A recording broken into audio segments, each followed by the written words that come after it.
Olá, como estão? Tudo bem? Olha só, este vídeo tem uma função dupla. Relembrar o Paulo Caruso, que nos deu tanta diversão, cara, durante tantos anos. Foi muito importante para a minha infância, né? Me deparar com aqueles cartoons e charges políticas do Paulo Caruso. Muitas vezes por isso sem entender nada, mas achava engraçado e gostava do traço. Tá aqui, olha. Nossa, então que se tornaria você então futura presidente da República, e desabafar um pouco sobre o que vem acontecendo, né, sobre esta festa da democracia em que estamos vivendo, né, para a qual fomos convidados e nos convidamos. Vamos lá seguir adiante, que também tem um pouquinho de desabafo, é apenas um vlog. Olha só, há algum tempo, 6 meses aproximadamente, a gente vem sendo assombrado por notícias, mas não pelas notícias em si, mas pela assombração que isso vem causando em algumas pessoas, o que eu acho muito esquisito. Por exemplo, há poucas semanas descobrimos que o nosso governo não está nem aí para a Amazônia nem para indígenas, que o Ministério do Meio Ambiente é apenas um ministério fake, totalmente esvaziado, e o pouco de pessoal que tem ali é apenas para abrigar, né, dar emprego aos colegas apadrinhados, correligionários, como a gente gosta de dizer, aos cabos eleitorais, e ali fazer o fisiologismo politiqueiro, né, dando ministérios para a base de apoio. Foi criado também um ministério em defesa dos direitos indígenas, que também, até onde estamos percebendo, é um ministério fake. E aqui nós não estamos inventando nada. Índios continuam morrendo pelas mais variadas causas, até mesmo chacinas, continuam negócios escusos entre grupos indígenas, brancos, garimpeiros e pessoas que extraem ilegalmente madeira. Começamos a bater recordes de queimadas na Amazônia, como nunca se viu no governo anterior, que estava destruindo a Amazônia. E agora vimos um show de socos democráticos. Houve a chegada, recepcionamos com tapete vermelho um ditador grande, né? Ditador venezuelano, Nicolás Maduro, que sucedeu a outro tirano sanguinário, o Chaves, e o recebemos de tapete vermelho, e ele distribuiu socos de afeto, socos de amor entre jornalistas, inclusive na senhora Ortiz, dentre tantos outros jornalistas, né, que vinham reclamando dos perigos à democracia que poderia haver aqui no Brasil, se o partido de esquerda radical, que eu gosto de chamar de extremíssima esquerda, como o Partido dos Trabalhadores, não estivesse no poder. Então começaram os assombros da grande mídia, e eu me lembrei desse cara aqui, do Paulo Caruso, porque ele não era apenas um chargista cartunista, ele também era um jornalista. Seu trabalho era jornalístico, mas ele sempre, cara, esteve falando francamente dos dois lados, quando era necessário, em sua função de comunicador, por meio de charges, mas era um comunicador.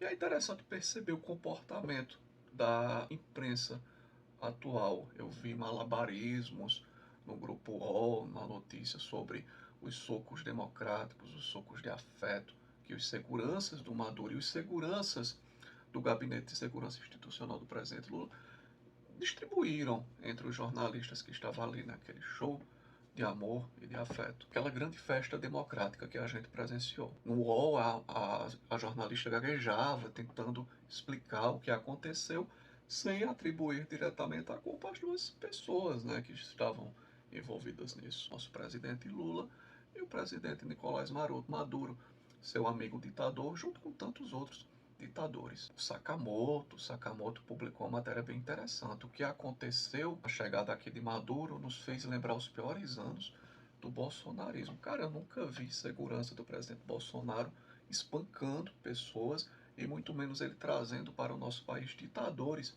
para espancar jornalistas, porque já são acostumados até mesmo a fuzilar jornalistas em seus países. Então, Paulo Caruso morreu há pouco tempo, né? E nos deixou um grande legado. Eu não falei nada aqui no canal quando ele morreu, apenas aproveitei para revisitar suas obras. Tenho mais outros 2 livros dele aqui. Esse aqui está até danificado aqui na capa, ó. Tem há bastante tempo, mas guardo com bastante carinho. Se meu Rolls Royce falasse. É bem interessante, porque mesmo sendo um cara voltado à esquerda, o Paulo Caruso destila aqui, né, toda uma constatação óbvia de fatos de como é e como foi a esquerda à frente de nosso governo nos primeiros mandatos os 2 primeiros mandatos do governo Lula, o apego ao luxo, às pautas mentirosas, à corrupção, né, mas sem qualquer limite, porque a corrupção é endêmica em nosso país, só que com o Partido dos Trabalhadores se perde a vergonha na cara de roubar.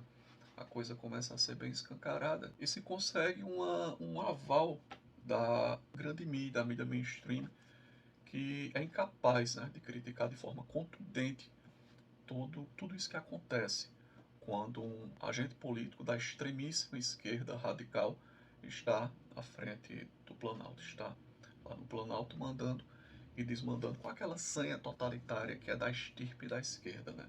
A esquerda ela é fascista por natureza. A direita pode se tornar fascista? Pode também. Como dizia Humberto Gelsky, né? Fascismo de esquerda, fascismo de direita. Mas é da estirpe da esquerda o fascismo, porque não existe esquerda sem agigantamento do Estado. Isso é muito óbvio. Mas sabe de uma coisa que eu andei percebendo, relendo isso aqui, esse meu Rolls Royce falando, relendo algumas charges, revisitando alguns cartoons, e diante de tudo isso que vem acontecendo, e do medo dos jornalistas e do silêncio de nossa Suprema Corte, a grande mídia mainstream, os grandes influenciadores, vivemos até para ver, felizmente, né, grandes influenciadores aqui, aproveitando a oportunidade para discutir e o Bolsonaro, né, e os governos anteriores. Cara, tá complicado, é o que eu falei anteriormente, tá complicado viver nesse país, mas a gente tenta encarar tudo com bastante bom humor. Mas eu quero chegar numa coisa, a conclusão que eu cheguei, relendo isso aqui, me recordando um pouco dos eventos políticos passados, analisando tudo que vem acontecendo, eu tô criando um respeito muito grande pelo inimigo. Eu criei uma... Às vezes a gente tem, né? Se tem um inimigo, mas você tem um respeito por ele. É o seu inimigo, às vezes de armas, às vezes de visão de mundo, como no caso dessa extremíssima esquerda, que eu considero minha inimiga em termos de visão do mundo, porque são pessoas que acreditam, promovem, advogam tudo que eu acho de mais nefasto para a minha vida e para o que me cerca. Então, não são pessoas amigas. Ideologicamente, são inimigas. Mas eu estou criando um respeito muito grande por essas pessoas. Eu vou explicar por que eu venho criando esse respeito. Eles nunca esconderam nada. Nosso presidente da República nunca escondeu sua grande admiração por notórios e grandes ditadores africanos e latinos. Partidos políticos que o apoiam, os partidos de esquerda, também nunca esconderam o apego por esses ditadores. A Venezuela, por exemplo, sempre foi inspiração para o nosso presidente da República. O modelo cubano também sempre foi inspiração, eles nunca negaram isso. Por que o assombro? Durante quase 2 décadas à frente do Planalto, eles nunca promoveram defesa de meio ambiente, de indígenas, sempre houve recordes de desmatamentos e de queimadas. Então não existe nenhuma novidade. Nunca houve mentira, sempre houve muita verdade da parte deles. Caiu no conto do vigário quem é burro, quem é desinformado, quem é portador de uma grande má-fé, de pessoas que se beneficiariam de alguma forma com isso, seja com mais poder, seja com grana indireta, seja porque sob tal governo rola mais grana para o seu setor, então é interessante aquelas pessoas chegarem ao poder. Grupos militantes que acreditam que com determinada pessoa no poder colherão mais frutos e mais privilégios, o que é um grande erro. A massa de manobra militante ela é a mais burra de todas, porque ela acredita realmente em promessas e benefícios no curto prazo. Mas o que a história nos ensina é que, quando essas pessoas se tornam hegemônicas no poder e já corromperam todo o sistema e todos os principais órgãos e instituições, olha, eu já tenho o Congresso na minha mão, eu tenho o Judiciário na minha mão, eu tenho o Poder Executivo aqui, o Ministério Público também já foi cooptado. Então, cara, quando chegar esse dia, não vai mais se precisar da massa de manobra. A massa de manobra ela é importante até certo ponto.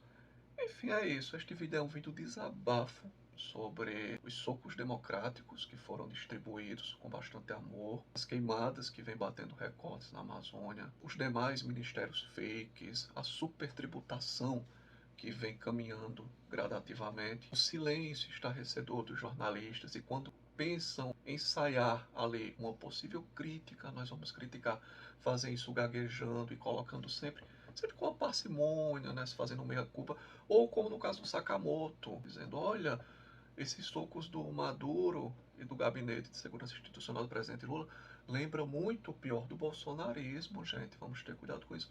É o nível a que chegamos, não temos mais sequer, né, jornalistas sérios, cara, pelo menos não no mainstream. Enfim, Só queria desabafar sobre isso, fiquei com isso na garganta.